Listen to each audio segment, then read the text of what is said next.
Rahi hostel থেকে বেরিয়ে দেখে রাহুল দাঁড়িয়ে রয়েছে। রাহি বলে, কি তুমি চলে গেলে না, দাঁড়িয়ে রয়েছো কেন?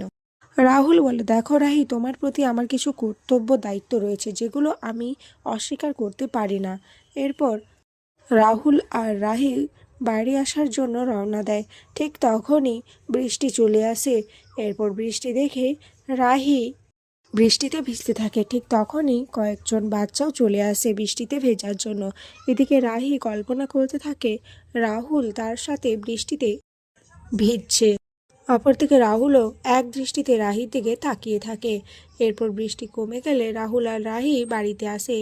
বাড়িতে রাজীববাবু রাহুল আর রাহিকে দেখে বলে, কি তোমরা এত রাতে কোথায় গিয়েছো সেটা তো একবার জানিয়ে যাবে, তাই না?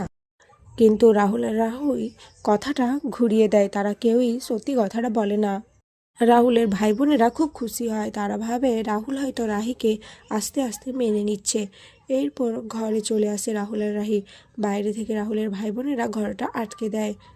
রাহি বলে, যা, আমরা তো ভেজা জামা কাপড়ে চলে এলাম, বাথরুম কোথায়? তখন রাহুল বলে, সেটা তো বাইরে রয়েছে, তাহলে এখন আমরা চেঞ্জ করব কি করে?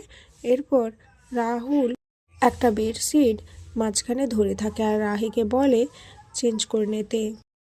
এরপর রাহি চেঞ্জ করে নেয়। এরপর রাহুলও একইভাবে চেঞ্জ করে নেয়। ঠিক তখনই রাহি বেডশিটে পা জড়িয়ে পড়ে যেতে থাকে আর রাহুলও রাহির সাথে পড়ে যায়।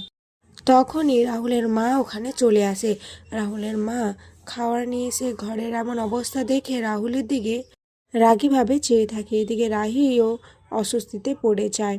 এরপর রাহুলের মা ওখান থেকে খাবার দিয়ে চলে গেলে রাহুল রাহিকে বলে, এখন আমরা কি করব?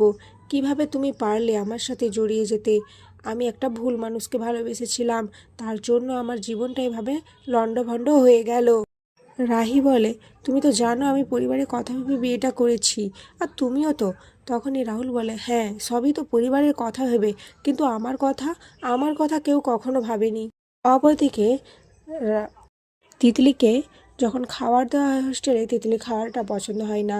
তিতলি বলে, আমার দিদি ভাই তোমাদের এত টাকা দিয়েছে এক্সট্রা, তাহলে তোমরা আমাকে কেন আমার পছন্দ মতো খাবার দিচ্ছ না? এই নিয়ে ঝামেলা করতে থাকে। এরপর তিতলি রাহিকে ফোন করে। রাহুল তিতলির ফোনটা রাহিকে রিসিভ করতে দেয় না, কিন্তু রাহি ফোনটা রিসিভ করে। আর তখনই রাহুল বলে, আমি ভুল মানুষকে ভালোবেসেছি, তিতলিকে আমি আমার জীবনে কোনোদিনও আর ঠাঁই দেব না। অপরদিকে তিতলি এই সমস্ত কথা শুনতে পায়। আর এখানেই আজকের পর্ব শেষ হয়েছে।